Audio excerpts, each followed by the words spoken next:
Welcome back. Be sure you've done your warm-ups and you feel comfortable with the prior movements. We'll review those real quickly. Not too quickly. Nice and balanced. And begin. Up, down. Pulse the monkey once. Twice. Brush knee to the left. Brush knee to the right. Part the wild horse's mane to the left and to the right. Adjust your left foot so your toes are straight ahead. You shift your way back, your left hand comes up, palm facing towards you as the right hand drops down like it's going to get on a drum head, and it brings in that right foot. Hand sweep across and get to the corner, left hand goes palm out.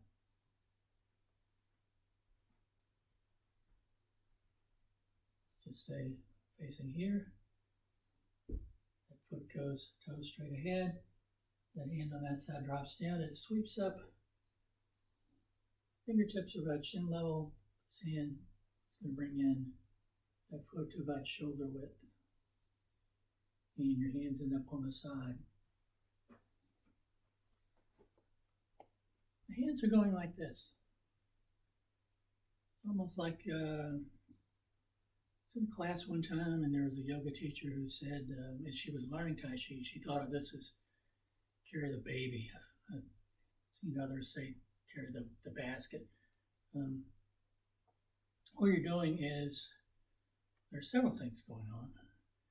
When you get to the side, hand goes out. If anything comes in, you can just grab it and kind of take it down with its own momentum.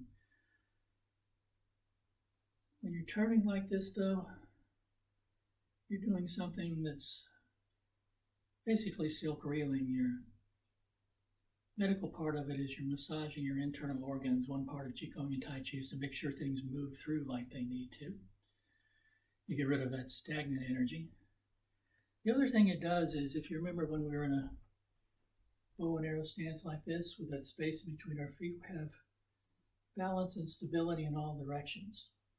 If you're doing it in the traditional Chinese style, the back foot, the toes would be straight towards the corner, 90 degrees instead of 45, but that can cause issues with your knees.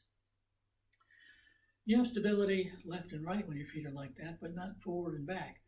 So what this turning from one side to the other helps give you stability. If something comes in from the front, you just take it off to the side. Like a top, something comes in, it glances off. Also demonstrates a really nice principle of Tai Chi. Energy comes up from the earth into the foot. You direct it with the waist. You express it with the fingertips. In doing that, you're getting more torque because you're using the biggest muscles in your body, your legs. For instance, in brush knee push, energy is coming up from this leg, and then you're directing it with the waist and expressing it with the fingers and that hand. In wave hands like clouds, if I'm going to go to my right, your left, energy is going to come up from the left foot.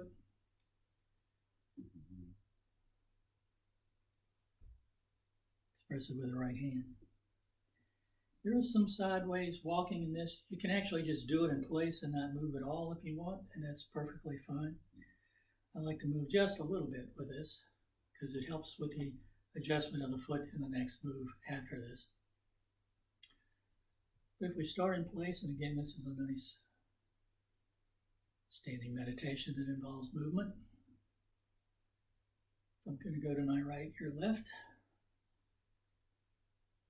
Heel comes up, step out. When that heel comes down, the other heel automatically comes up and the foot comes in. So your toes are facing towards the front the whole time. One of the things folks have issues with sometimes is trying to keep their toes pointed towards the front. They want to adjust their feet so their toes are pointed in the way they're going, but with this you keep your feet side by side. And notice I'm not bringing my feet in all the way together either. You'll see some folks do that. That's okay. I like to keep that space, again, because of the flow of energy, blood, lymph. There are two versions of shoulder width: outsides of the shoulder, outsides of the feet, insides of the feet, outsides of the shoulder. For me, it's just going from two versions of shoulder width. Shift your weight, step about the width of your foot. Shift your weight, step about the width of your foot.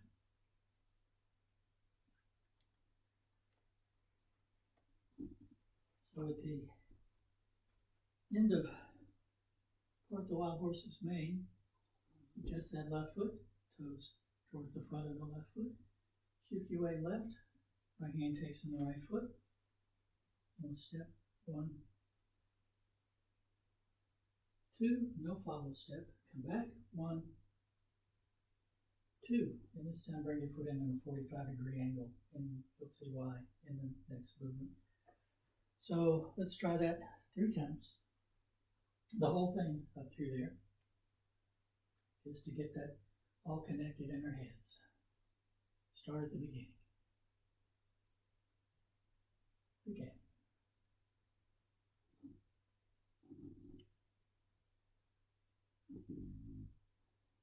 Pulse the monkey once, twice. Push and push to the left. Push and push to the right. Part the Wild Horse's mane. To the left. To the right. Wave hands like clouds or cloud hands. 1, 2, no follow step. We go back. 1, 2. 45-degree foot.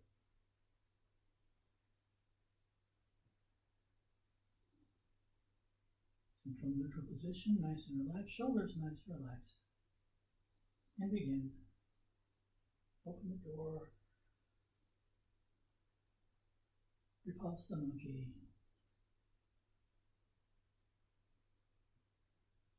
Brush knee. Brush knee right side. Part the Wild Horse's mane. Left.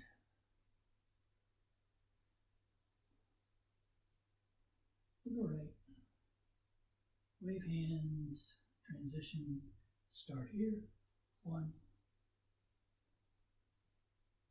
2, and go back. 1, 2, 45-degree foot. Again, one of the things you might notice if you study 24 form is the people debate about when wave hands actually starts. My teachers said this initial one is the transition, and they don't count that. Although some do. Again, flexibility overcomes rigidity, softness overcomes hardness. Just go whatever feels best for you. Nobody's judging.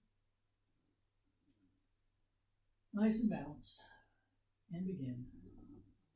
Step. Pulse monkey once. Twice. Brush knee left. Brush knee right. The Wild Horse's mane left. Right. Wave hands. 1, 2, come back. 1, 2, 45-degree foot, because the next movement is something called golden rooster, stands on 1 foot. You want to have your foot at 45 degrees to make it a little bit easier when you do this.